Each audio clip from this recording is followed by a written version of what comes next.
Okay, so this lesson is about relative magnitudes and their rates of change. We didn't really understand it, so this is going to be a great lesson. So we're going to focus on three types of functions: linear, polynomial, and exponential. There's other types of functions, but no one really cares about them, you know? I certainly don't. The first is linear functions. They grow at a constant rate throughout the entire graph. Their rate of change at x equals 1 is the same at x equals 420. The second is polynomial functions. Their rates of change increases the longer the graph goes on.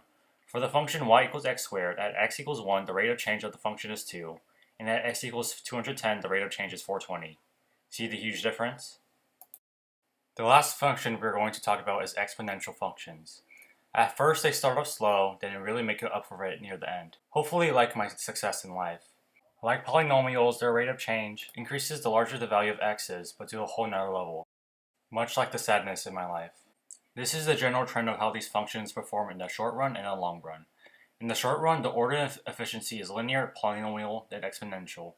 In the long run, it's the reverse, with the order of efficiency being exponential, polynomial, then linear. This graph of the three functions represent relative magnitudes.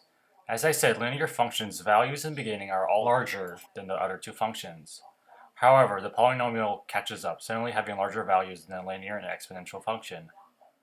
By the end, however, exponential is shown to be the winner, greatly increasing the distance between both functions in just a small interval.